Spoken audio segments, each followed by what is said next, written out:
Turk, it's Moose and Maggie here in New York. Thanks so much for the time today. How's the farm in Iowa treating you?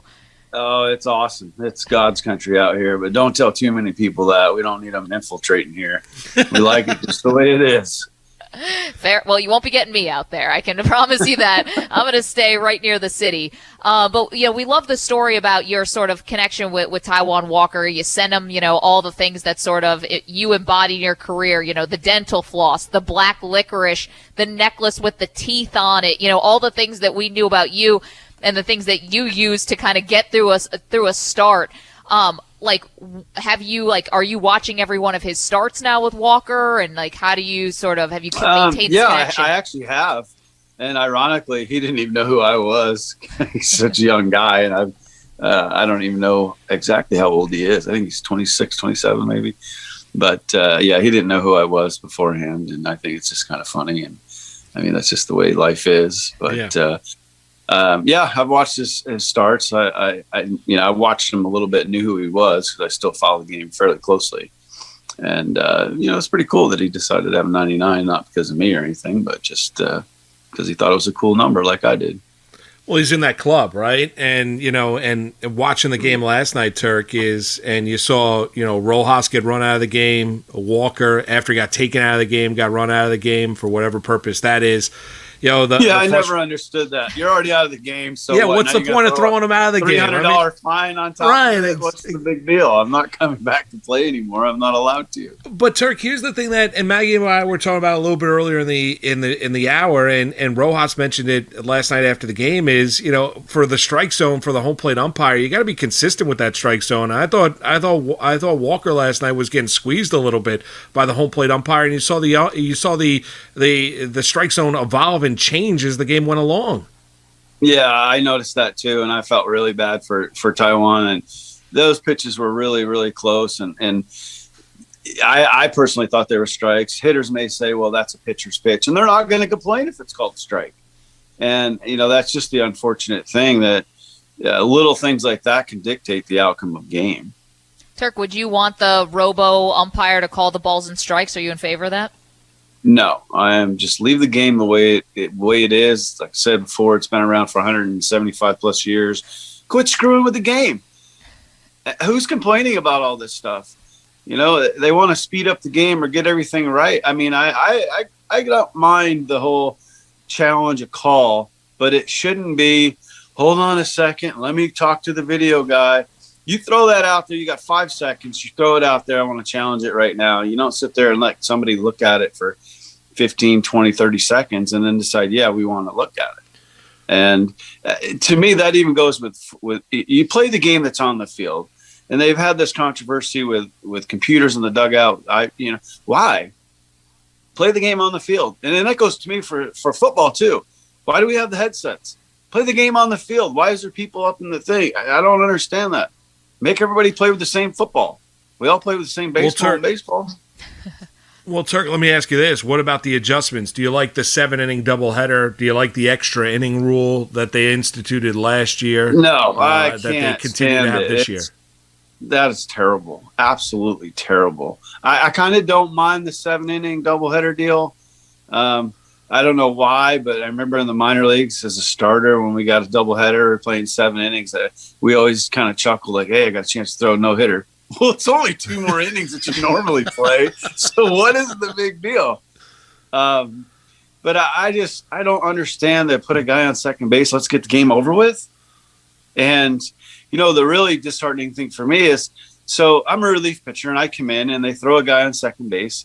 I get a ground ball to second. He goes to third. I get a fly ball to center field. Get that guy out. He tags and scores, and I get the next guy out. I did my job, and now I'm going to get tagged with a loss. Mm-hmm. So why does the pitcher in that situation get docked with a loss when he did his job? Now, granted, they're saying it's not an earned run, this phantom runner, but still it should be a team loss. I don't know how they would – I mean, if you want to start messing with stuff, let's look at that. Well, it does seem like a lot of the rule changes, the runner on second, the 3-batter rule, they really affect relief pitchers the most, So I can totally it's all understand. geared around offense. Yeah, of course. And, it's interesting, Turk, and you're a fascinating person in your own right, so getting your thoughts on the game is obviously amazing. And I'm just curious, though, because you are such a superstitious guy, and I'm always really fascinated about people who have these kinds of superstitions. Like, was there a sense of you that was relieved when you retired, so you no longer had to keep up with these superstitions? No, truth be told, I stopped doing the whole brushing the teeth thing and the black licorice in at the start, or I guess at the end of the 1994 season. So I played from 95 to 2005 and didn't do any of that stuff anymore. Well, how'd you abandon it? Weren't you worried that it was going to derail your career? Well, it wasn't so much a superstition as it was just a routine. And we as humans, everybody has routines that we follow. And, usually it's formed through success and failure. And at the start of spring training, the very first day of spring training in 95, Jim Riggleman was our manager in Chicago, the Cubs. And he pulled me aside after practice and said, "Hey, I want you to stop doing all this stuff." And I looked at him like, golly, I just basically had my first conversation with the man. He's really raining on my parade. And it wasn't so much that I did it for anything other than to get me into a comfort zone. That's just what I did. And all players have a routine, especially the guys that are really established big leaguers, because it's such a routine of every single day. And that's just what gets you in the comfort zone. And so anyway, I just came up with different things to do and figured out a different routine. And it was different for me going from a starter in the minor leagues and some starts in the big leagues to now becoming a reliever and becoming a setup guy and then being a closer and then going back to a setup guy. And that routine goes into just all your game preparation as far as your workout, your running, your arm exercises, all those different things. And when you do things, you tweak it here and there through success and failure. Turk, where's the necklace right now that you wore? A lot of it's busted. You still got? It's on. I still got, yeah. Oh, you still got it on. Look at you. We're on Twitch. You wear that right every now. day? Yeah, I never take it off.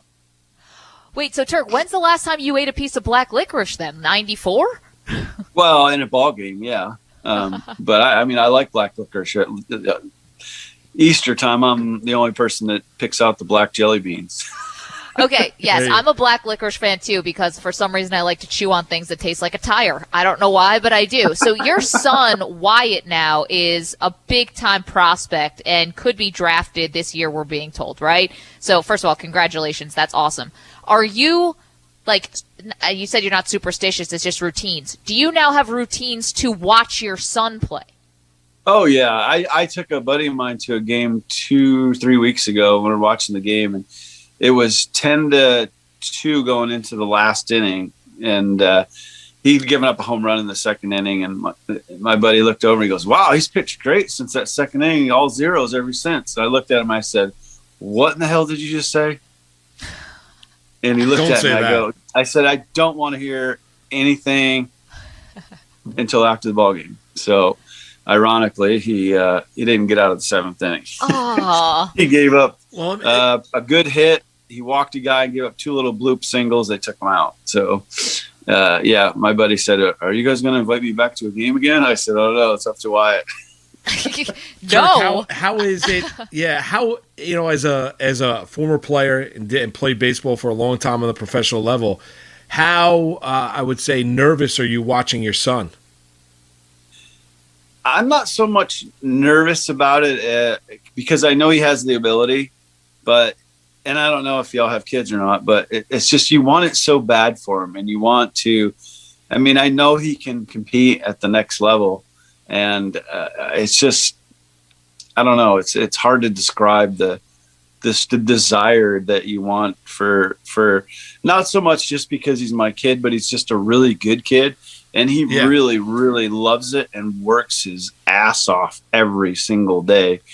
And it's kind of unique coaching all the way up through high school and stuff to see a kid that the desire is there and the work ethic is there, because most of the kids just don't have that. And he's a little bit, as far as that goes, he's beyond his years already. Turk, are you a quiet father, a vocal father when you're watching your son? Like, No, are you? I just sit and watch the game. I would sit usually. Now I just score. You do a little scorebook just so I can keep track and we can look at it later on down the road in life. But I used to just sit with a crossword puzzle and watch the games. And at my daughter's soccer game, I had one of the dads come up to me and said, "Are you Turk Wendell?" And I said, "As a matter of fact, yes, I am." "Oh, I could not believe it. Those guys told me that you were, and I just figured there's no way he's just sitting there doing a crossword puzzle. He'd be screaming and yelling, carrying on." I said, "No, I just sit and chill out and watch the game. Maybe it's from being yelled at so much in the bullpen over the years. Yeah, I just kind of want to chill out and relax." Can't blame you on that one. Turk Wendell with us just for a few more minutes, and we really appreciate your time, Turk. This is great. I'm sure people ask you a lot about advice that you would give to people who are trying to get to the major leagues. I'm sure you tell them stuff, and I'm sure you tell them great advice. Is there a different piece of advice, though, that you would say to your own son that would be different than advice that you would give to just a stranger?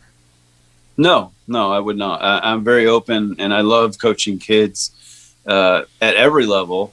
It's a little frustrating at times when parents come up to me, "Hey, I want you to coach my kid. I don't care what it costs." And it's kind of like a scripted deal. I tell them, "Look, let me talk to your kid for 5 minutes. If your kid really wants it and is willing to do what it takes, I'll do it for free." I love helping kids that basically want to help themselves. But a couple of the key things are kids really have to understand that, and I think it's almost in anything in life, your God-given talent will only take you so far. It's your work ethic, your sacrifice, determination that'll take you the rest of the journey.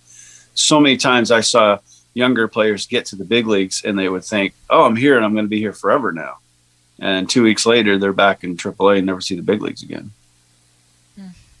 Turk, last one for me would be this is, analytics, right? How it's taken over the game. Like you've talked about the fact, the adjustments. We talked about some of the new rules that they've instituted here. What about the analytics departments, the collaboration, what we have seen, how it's overtaken Major League Baseball? I can sum this up in very, very one quick sentence. It cost Tampa Bay the World Series last year. Hallelujah! They should never have taken Snell out of the game. I do not care if he's your number 5 starter in the rotation. Well, he's obviously in the rotation for a reason because he's one of your best pitchers. But he could be pitching the game of his life. So who cares now if it's the 3rd time through the batting order? I'm not kidding you. As soon as they took Snell out of the game, I texted my buddy in Kansas and I said, "Game's over. Dodgers win the World Series." I just don't understand it. So the guy can't face the lineup for a 3rd time or a 4th time? When you're dealing, it costs them the World Series. They can look at it however they want and say, "Oh, Hicks could say I'd do the same thing all over again." But yeah, really, would you? Well, and also not to mention the guy who they brought in after him had been getting lit up by the Dodgers, and so that maybe didn't make a lot of sense either. My last one for you, Turk, is about, James McCann, who's now the catcher for the Mets, right? We've been reading a lot and hearing a lot about how he's doing these deep dives on all the pitchers to try to get to know them, like hour-long Zoom calls with the coaching staff. What is this guy like? Is he married? Does he have kids? What are his hobbies? Like, wants to know the pitchers inside and out, try to get in their heads.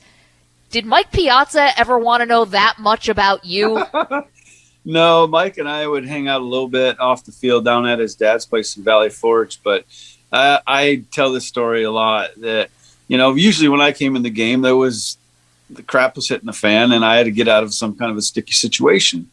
So coach would hand me the ball and he'd walk away and I'd look at Mike and I'd say, "All right, how you want to go after this guy?" And it was always one of 2 answers. He'd always hit me in the chest and he'd go, "Just go after him with your good." Like, I'm going to half-ass this one. Or he would say, "Let me think about it on the walk back." Well, everybody in the ballpark, pretty much everybody in the ballpark, including the opposing hitter that I was facing, knew I was probably going to throw a slider. So it wasn't much of a discussion, really. But it was just funny that he would always say one of those 2 things. every time. I'm just gonna give him the medium stuff right now when we I'll got think bases about it loaded. on the way. I'm just gonna half-ass this and see what happens. Hey, Turk, thank you so much. All right, y'all have a good day.